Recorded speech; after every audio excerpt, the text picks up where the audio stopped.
Senhor amado, muito obrigado, Deus, por ter trazido teu filho aqui nessa noite, para estar falando nos nossos corações, tratando conosco, está passando para nós aquilo que o teu coração já tocou no coração dele, Senhor. Nós saímos daqui edificados, abençoados, fortalecidos nessa noite, em nome de Jesus. Usa o teu filho mais uma vez, Pai, e abre os nossos ouvidos espirituais, Pai. Abre o nosso coração e nossa mente para essa palavra, que ela possa tocar no mais profundo do nosso ser, que nós não venhamos ficar com os ouvidos fechados ao que vamos ouvir aqui nessa noite, mas que estejamos atentos e abertos, Senhor, para o teu falar conosco, em nome de Jesus. Amém, Deus. Amém. Senhor, obrigado por estar conosco. Prazer em receber, tá bom? Deus abençoe. A Senhor a todos. Amém. Uma alegria poder estar essa noite com todos esses homens de honra, homens vencedores, homens abençoados. E já gostei do que vi aqui. Eu estava me pensando e falei, nada se cria, tudo se copia.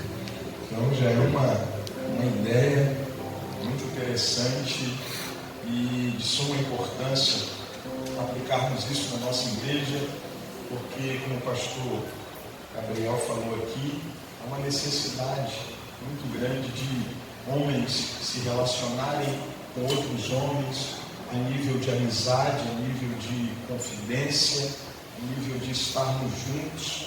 Muitas vezes nós compartilhamos alguns momentos, mas acaba se tornando aquele relacionamento superficial, só de crente na igreja, para o Senhor, acabou, vai embora, e no outro dia, na maioria das vezes, a gente não sabe como o nosso irmão está emocionalmente, espiritualmente, mentalmente, e às vezes passando por momentos difíceis e só expressando um sorriso, um culto, e no outro dia está vivendo em crises, precisando de um abraço, de uma amiga. Porque muitas vezes a gente demonstra aquele machismo de homem, não sou bravo, sou macho, e não vou chorar, não vou falar com ninguém, mas até homens choram, até homens precisam de abraços, até homens precisam de amigos. E eu fico muito alegre por estar aqui, participando desse momento tão especial com vocês, e acredito que isso vai nos fazer crescer muito mais, nos fazer chegar aonde Deus deseja que a igreja do Senhor viva, e entendemos nesse momento aqui qual é o nosso propósito como homem, como sacerdote, como servo de Deus. Tem um texto da palavra de Deus que ardeu no meu coração, e o pastor falou comigo que podia bater sem dó. Eu falei já que eu vou falar para homem, não é bravo, não aguenta. Glória a Deus, mas brincadeiras à parte, abra sua Bíblia, por favor, ou ligue ela em segunda Crônicas, capítulo número 21. Segunda Crônicas, capítulo 21. Segunda Crônicas, capítulo 21, versículo de número 20. Segunda Crônicas 21, versículo de número 20. Olha o que o texto nos diz. Era, porém, da idade de 30 anos quando começou a reinar, e reinou em Jerusalém 8 anos, e foi-se sem deixar saudades, e o sepultaram na cidade de Davi, porém não nos sepulcros dos reis. Esse texto é um texto que nos assusta pelo fato tão claro do que está escrito aqui. A história bíblica dos reis de Israel, e só para a gente se situar no contexto, esse homem, Jeorão, ele é filho de Josafá. Josafá, que foi um grande rei de Israel, e ele era rei do sul. O reino se dividiu em dois: no norte está Israel e no sul está Judá. Josafá reinava em Judá, no reino do sul, reino do norte. Os reis, em sua totalidade, a maioria eram quase todos corrompidos de lá, era Acabe e os seus descendentes. E a gente vai ver que quase nenhum dos reis que reinaram em Israel eram homens dignos de andarem na presença de Deus, porque se corromperam. Mas os reis do sul eram homens que temiam a Deus, que adoravam a Deus, até porque a capital, Jerusalém, tinha um templo e era mais fácil estar envolvido com a cultura, com a adoração, com o exemplo. E a gente vai vendo que mesmo Josafá, sendo temente a Deus, sendo um homem de Deus, ele erra em alguns pontos, principalmente o ponto em que diz respeito ao cuidado da sua casa. Ele é rei, ele é nobre, ele é um homem de autoridade, mas não tem o cuidado de ter o zelo de acompanhar a construção dos seus filhos, a construção da sua família. E logo depois que Josafá morre, Jeorão assume o reinado, porque ele era primogênito. E como sendo primogênito de um rei, ele deveria seguir os passos do seu pai. Ele deveria seguir o modelo do seu pai, porque ele encontra no seu pai o exemplo ideal de um rei andar na presença de Deus. Mas cabe a gente fazer uma pergunta daquilo que a gente já ouviu aqui. Será que Josafá comunicou de forma clara para o seu filho aquilo que ele deveria cumprir como rei? Quando a gente olha para a vida de Davi, mesmo tendo alguns erros na sua vida, ele foi exemplar nisso. Se lermos o capítulo 3 e o capítulo 4 de Provérbios, na realidade o capítulo 3 e o capítulo 4 é a exata instrução de Davi a Salomão. Davi está dando exemplos, orientando Salomão no caminho por onde ele andava. E quando a gente olha para Salomão, com 17 anos, Deus se apresenta para ele e ele vira para Deus e diz assim: grande e numeroso é o teu povo, eu te peço sabedoria para administrar esse povo. Esse pedido de Salomão vem de um desejo normal ou de uma coisa natural. Que um adolescente de 17 anos, se Deus se apresentasse para ele e disse: me pega o que você quer, o que adolescente hoje ia pedir para Deus? Ele ia pedir um Camaro, uma casa na Barra da Tijuca, muito dinheiro para ele viver a vida que ele quisesse. Mas Davi comunica de forma clara para Salomão, dizendo: pede sabedoria, busca sabedoria, adquire sabedoria, paga o preço pela sabedoria, porque ela vale mais do que ouro. Prende ao teu pescoço conhecimento, porque isso é mais precioso do que a vida. Ele comunicou de forma clara. Mas nesse texto a gente vai ver que há uma falha de comunicação, porque quando Jeorão assume o reinado, e a Bíblia vai dizer nos versículos sucessivos, ou os versículos anteriores, melhor dizendo, que quando esse homem assume o reinado, a primeira coisa que ele faz quando ele adquire poder, ele mata todos os seus irmãos. Um exemplo de fracasso daquele que não conseguiu transmitir para mim. Eu preciso entender que se alguém não foi modelo para a minha vida, eu preciso decidir ser modelo para a minha geração que vai vir depois de mim. Amém. Se eu não encontrei uma referência ideal para a minha vida, eu preciso decidir que a partir de mim a referência será construída. Mas quando nós olhamos para esse homem se levanta contra os seus irmãos, mata os seus irmãos, aleluia. E muitas vezes a gente não precisa matar tirando a vida, às vezes a gente mata com palavras, às vezes a gente mata com ações, a gente mata com atitudes, ao invés de abraçar, ao invés de acolher, ao invés de estar junto, muitas vezes pelo nosso sentimento ou pela posição que nós temos. Eu tenho aprendido isso dia a dia. Eu, sendo pastor, não me isenta de ser amigo de ninguém. Eu, sendo uma pessoa de autoridade, não me isenta de ser alguém que exerce misericórdia. Pelo contrário, eu tenho que ser alguém que está próximo, eu tenho que ser alguém que abraça, eu tenho que ser alguém que acolhe, porque como comunidade, como igreja, somos irmãos e temos um Pai em comum. É por isso que Ele não é Pai meu, Ele é Pai nosso. E como um Pai nosso, Ele nos ensina a andar em unidade, a viver em unidade, a lutar uns pelos outros, não, aleluia, se levantar um contra os outros. Pelo contrário, é unidos que vencemos, é unidos que somos mais fortes, é unidos que chegamos no propósito que Deus tem para a nossa vida. E ele começa a fazer coisas erradas, toma decisões precipitadas. As decisões dele colocam problemas, aleluia, contra a casa dele, contra a vida dele. Ele se levanta contra os reis que ele havia feito aliança. Se você ler depois em casa, você pode ler os versículos anteriores e entender um pouco da história.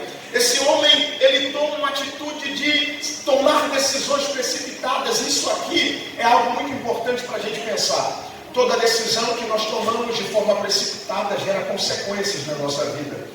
E muitas vezes a gente prefere colocar a culpa no diabo, ou a culpa em alguém, na Dilma, no Lula, ou no Bolsonaro, qualquer pessoa, menos parar e refletir e perceber que boa parte dos problemas em que estamos vivendo é culpa nossa, é ação das nossas escolhas, das nossas precipitações. Por isso que, como sacerdote da sua casa, antes de tomar qualquer decisão, procure primeiro a orientação de Deus e depois procure conselho de quem te ama e quem está do teu lado, o seu cônjuge, a sua esposa. Ela é a sua melhor companheira, ela é aquela que quer ver o teu sucesso, ela é aquela que torce por você a todo momento. Por isso, não pode tomar decisões precipitadas pensando em si mesmo, achando, não, eu sou o cara da minha casa, eu vou tomar decisão mesmo, eu vou fazer mesmo, porque eu sei qual é o melhor para a minha família. E muitas vezes, se eu não busco orientação de Deus,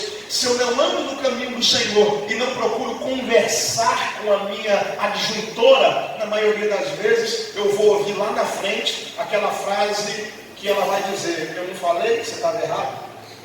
Eu não falei para você não fazer isso? Eu não falei que isso ia dar ruim? E quem não já ouviu isso aqui? Você foi tentar tomar uma decisão sozinho, lá na frente, ela chegou do teu lado, bateu no teu ombro e disse: te avisei.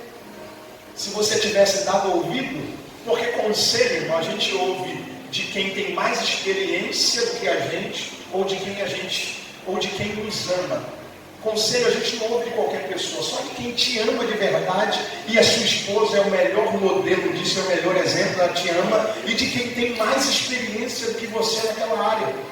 Mas às vezes a gente quer se fechar e não tomar atitude de buscar alguém, de buscar orientação e tomar decisões precipitadas, e isso gera consequência. Só que depois não é só você que sofre a consequência, é a tua casa inteira, é a tua família inteira, é aqueles que estão à tua volta que acabam sofrendo por uma decisão que você poderia ter antecipado e esperado em Deus no momento certo. Só que essa decisão fez com que ele tomasse decisões erradas, uma atrás da outra. Logo depois, esse homem, depois de ter tomado a decisão errada, o que ele vai fazer? Ele vai prender o povo de Deus na idolatria. Ele vai prender a nação inteira. E quando a gente está falando de alguém que reina lá fora, ele é rei também dentro de casa. Se ele consegue impor idolatria lá fora, ele consegue impor idolatria dentro também. Se ele impõe idolatria sobre o povo, ele impõe idolatria dentro da sua própria casa. Para refletir hoje. Será que as decisões que a gente está tomando lá fora não está trazendo resultados também dentro da nossa casa? Será que coisas que a gente colocou em primeiro lugar, porque quando a gente fala de idolatria, a gente logo pensa, não, pastor, idolatria é você se prostrar diante de uma imagem. Não, idolatria é tudo aquilo que você prioriza acima de Deus. Idolatria é tudo aquilo que você coloca na tua vida em primeiro lugar, ao invés de Deus. Talvez você está colocando o seu trabalho como uma coisa mais importante do que Deus. Talvez você está colocando o seu orgulho como uma coisa mais importante do que Deus na sua vida.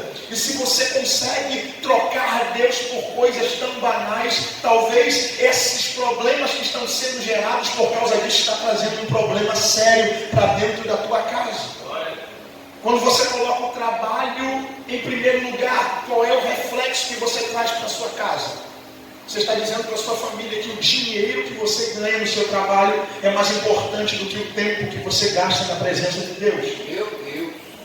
Quando você valoriza muito o seu trabalho, os seus filhos olham para você e só enxerga que o mais importante na vida é ganhar dinheiro. E dinheiro é uma parte da vida, prosperidade é só um pedaço da vida. Existem coisas muito mais importantes do que dinheiro. Amor não se compra com dinheiro. Esse versículo que ele conclui dizendo: então ele começou a reinar com 32 anos de idade. Reinou 8 anos. E morreu sem deixar saudade. É duro. A gente lê isso num texto. Como um homem tem uma posição tão nobre, como um homem tem uma família real, privilégios, tudo ao seu dispor, vai embora e não deixa saudade de nada. Porque muitas vezes a nossa preocupação, eu vou dizer isso para vocês que são homens, e a gente está aqui, a nossa preocupação é deixar herança. Mas Deus não está preocupado que você deixe herança, Deus está preocupado que você deixe legado.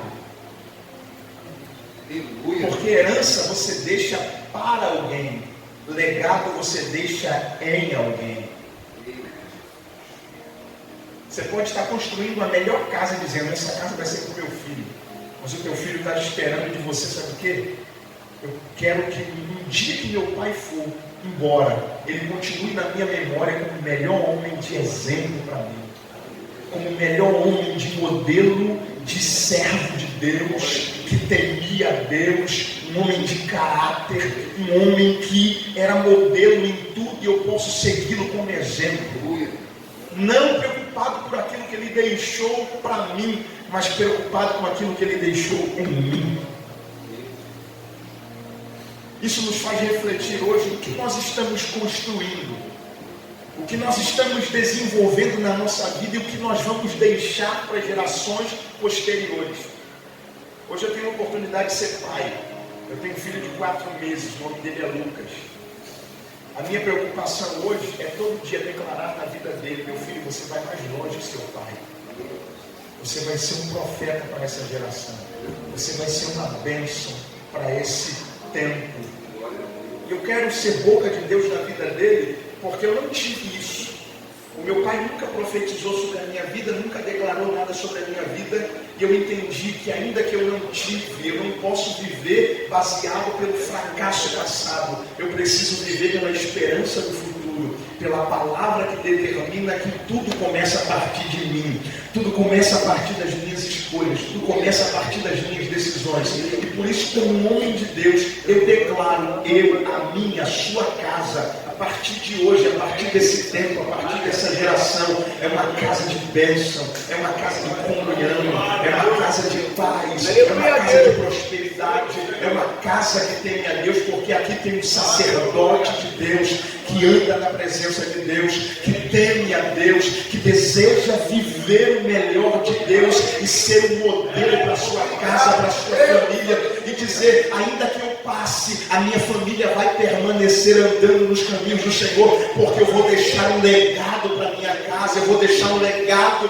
para a minha família.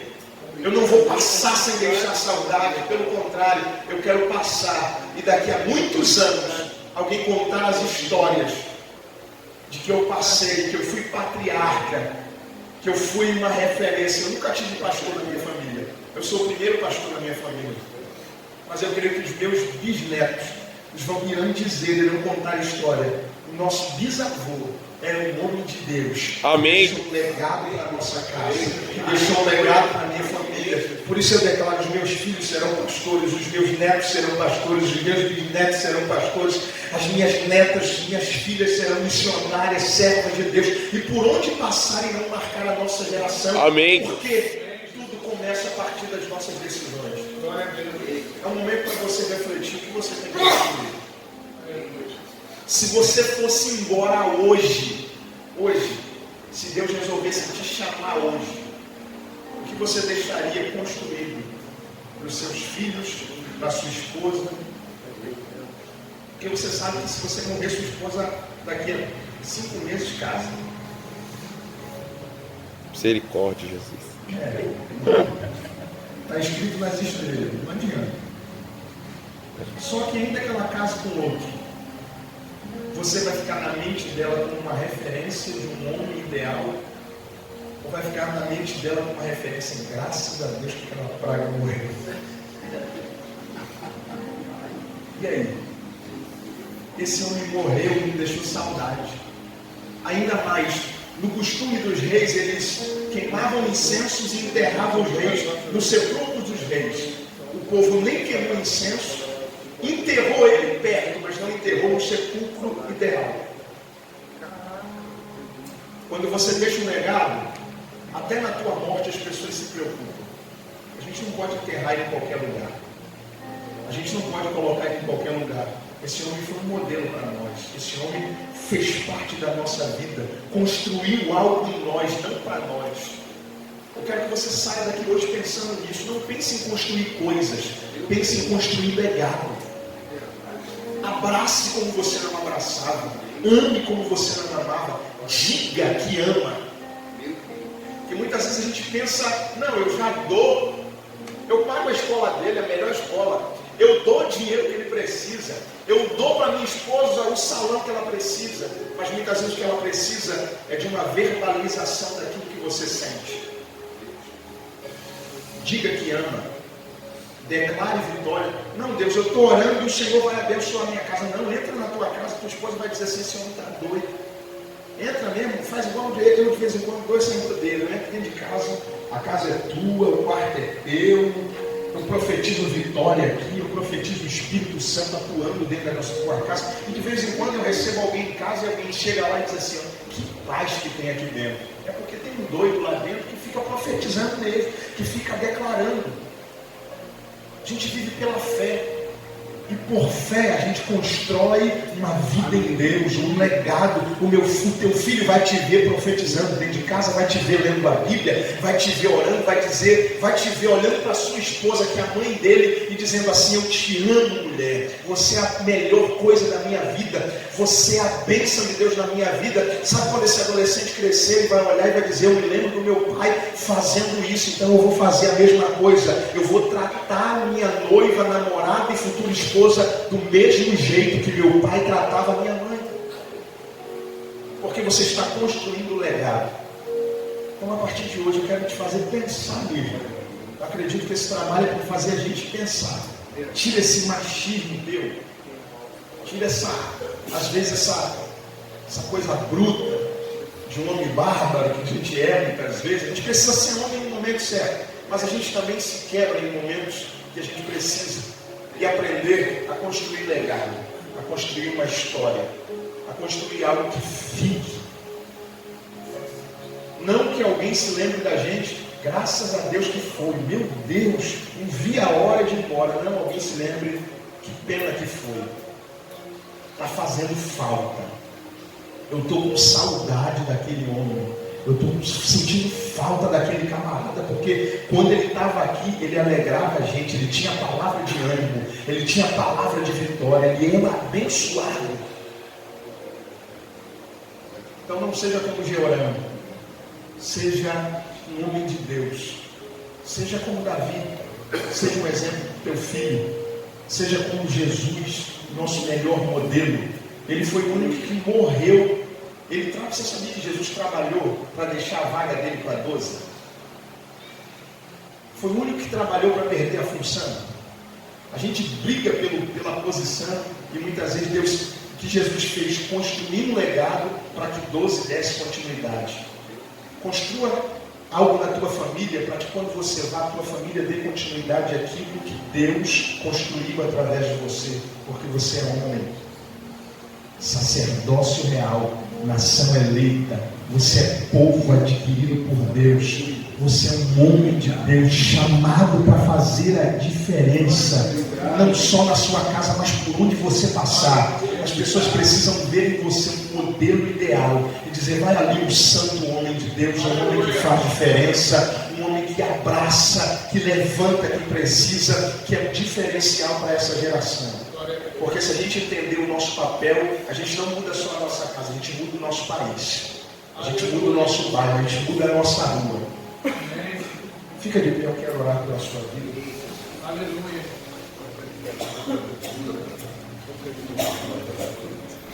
Pega na mão desse homem de Deus que está aqui do lado, né?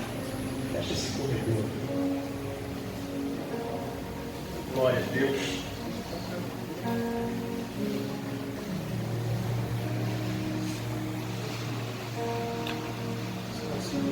Diz para esse homem que está do teu lado, com coragem, camarada. Eu te amo.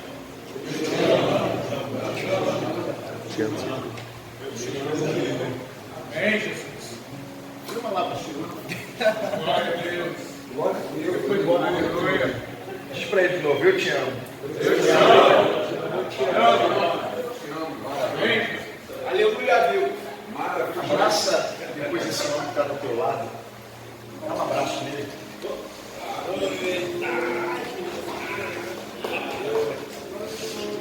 Uma coisa aqui, pastor. Eu aqui não, pastor. Glória a Deus, aleluia. Glória a Deus. Diz para ele que é amigo. Nós estamos juntos. Somos uma família. Quer tomar um café, vai lá em casa. Quer conversar, vai lá em casa. Me chama no WhatsApp, trocar mensagem, vamos conversar, vamos crescer junto. É assim que você deixa legado. É construindo amizade, construindo relacionamento. Porque eu tenho certeza que Deus te chamou para ser diferente, para fazer a diferença. E essa diferença a gente vai construindo a cada dia, pouco a pouco. Não só fazendo diferença na nossa vida, mas diferença na vida de quem está perto. Quem passar perto de você, obrigado, Jesus. Tem que sentir alguma coisa, tem que ver alguma coisa, tem que perceber alguma coisa diferente. Tem que sair do que for perto de você melhor. Amém. Porque tem gente que a gente chega perto, né, pastor? Fala assim, ó, a pessoa chega do teu lado e fala, rapaz, está ruim, está difícil. Aí você olha, está ruim mesmo. Não. Você seja uma boca de Deus para a vida daquele que precisa. Chegou ruim perto de você, vai sair melhor. Porque você é fonte de Deus. Porque você é um projeto de Deus. Você é um homem de Deus. Que veio para deixar marca em alguém. Todo mundo que passar por você vai sair perto de você marcado. Porque você é uma bênção. Feche os seus olhos, vamos orar. Maravilhoso Deus, bendito. Nós te louvamos, Senhor. Porque o nosso propósito aqui nesta noite, Senhor, é construir, Senhor, ó Deus, um legado. É construir, Senhor, na nossa família, na nossa casa, na nossa igreja, na nossa comunidade, uma marca, ó Deus, que perdure, uma marca, Senhor, que permaneça. Eu sei que o Senhor é o nosso maior modelo. Nós queremos ser aquilo que a palavra cristã define, um pequeno Cristo, um sacerdócio real, um profeta para essa geração, Senhor. Ó Deus, que não só a nossa boca confesse a Deus a nossa religiosidade ou a nossa fé, mas que o nosso comportamento também defina quem nós somos. Somos homens de Deus naquilo que fazemos, naquilo que praticamos, que a nossa casa e a nossa família veja em nós um homem íntegro, um homem de caráter, um homem cheio do Teu Espírito Santo, um homem de palavra, um homem, Senhor, que vai fazer a diferença por onde quer que nós passemos. Deus, esses homens aqui estão entregues em Tuas mãos, estão na Tua presença, Senhor, e que eles saiam daqui marcados, abençoados, ó Deus, com entendimento renovado, para que possamos experimentar a boa, perfeita e agradável vontade de Deus para a nossa vida, que sejamos um profeta no meio da nossa família, que a nossa casa seja um lugar de paz, um lugar de prosperidade, um lugar de bênção e de crescimento. Nós declaramos, Senhor, que lá o inimigo não tem brecha e não tem legalidade, mas que no nome de Jesus, ó Deus, a Tua presença impera e reina na nossa casa para a glória do Teu nome. Trabalha no nosso coração, na nossa mente, ó Deus, nos transforma a cada dia a estatura de um homem perfeito e exemplar para a glória do Teu nome. Te louvamos e gratos somos por tudo que o Senhor já fez, está fazendo e ainda fará nas nossas vidas, para a glória do teu nome. Oramos no nome de Jesus. Você pode dizer amém? Amém.